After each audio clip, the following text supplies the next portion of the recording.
Après les différentes définitions, caractéristiques des blessures émotionnelles, j'ai eu beaucoup de questions. Ah, Christelle, toi aussi tu dis, je me retrouve avec toutes les 5 blessures. En fait, dans tout ce que tu dis là, c'est comme si moi je suis victime seulement des 5 blessures. Hein. L'injustice, le rejet, l'humiliation, etc. Mince. Ça veut dire que je suis malade. Hein.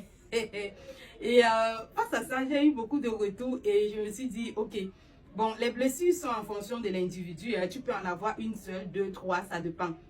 Mais j'aimerais dans cette vidéo t'aider à mieux comprendre quelle est la blessure qui est activée en toi. Est-ce la blessure du rejet, de l'humiliation, de l'injustice, de la trahison, de l'abandon? Donc, à partir de ce travail, parce que c'est un travail que tu dois faire sur toi, tu pourras déterminer quelle est la blessure qui est activée en toi. Police Bobo, la première des choses que tu dois faire, c'est de déterminer l'ego. Reconnaître l'ego. Comment donc reconnaître l'ego? En fait, lorsque tu te rappelles d'un événement et si cela fait ressentir en toi un malaise, alors l'ego a pris le contrôle. Lorsque tu te rappelles d'une situation ou alors même de ce choc, en fait, à l'instant quand tu as ce choc-là, ce ressenti-là, si à cet instant-là, tu n'as pas de paix, tu n'es pas heureuse, en fait, si tu n'as pas un ressenti positif, de la joie, de la paix, ça veut simplement dire que l'ego a pris le contrôle.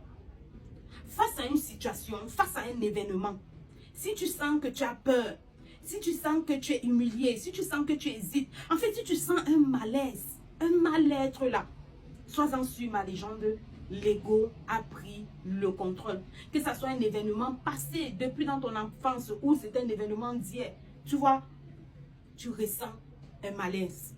Alors, ça veut dire que tu n'es plus maître de toi, l'ego a pris le dessus. Donc, tant qu'il y a malaise, sache que l'ego a pris le contrôle sur toi. Tu décides de réaménager ta maison, de reconstruire, de faire des travaux. Et il y a deux sentiments, il y a deux ressentis en fait. Un, si tu te rends compte qu'en faisant ces travaux-là, tu te poses des questions. Est-ce que tu auras les moyens financiers pour finir? Est-ce que tu vas pouvoir payer la main d'œuvre? Est-ce que tu... Donc tu ressens cette peur. Est-ce que c'est que tu commences là, tu vas même finir? Est-ce que tu as les ressources financières? Est-ce que tu as les ressources matérielles? Est-ce que tu vois? Tu te... Voilà, à cet instant-là, l'ego prend le contrôle. Mais maintenant, si pendant ces travaux, tu as le ressenti, waouh, après ma maison serait belle, après ma maison serait jolie, après j'aurais tel, tu vois.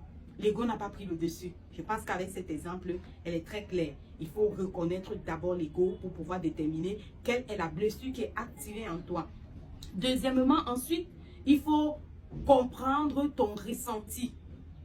Et dans ça, il faut aller en profondeur dans ton être. Qu'est-ce que tu ressens? Et ici, il faut vraiment distancier les émotions de ton jugement ou de tes sentiments. Dans cette situation, qu'est-ce que je ressens? Quelles sont les émotions qui m'animent? Et elle a fait une grande liste des émotions qui peuvent t'animer. Et j'aimerais par là lire quelques émotions qui peuvent t'animer. Mais les gens, je t'invite à lire vraiment ce livre. Quelles sont les émotions qui peuvent t'animer? Tu es soit étonné, exaspéré, excité, envieuse, écœurée, tu as peur, embarrassé, embêté, emprisonné. Donc tellement tu es jalouse, tu es irritée, tu es intimidée. En fait, ça veut dire qu'il faut que tu vas à l'intérieur de toi et tu ressens. Parce que tu ne peux pas déterminer cette blessure si tu ne comprends pas le ressenti, si tu ne comprends pas tes émotions, si tu ne comprends pas ce qui t'habite à ce moment-là. Dès lors que tu comprends, si tu es jalouse, si tu es blessée, si, tu peux déterminer quelle est la blessure.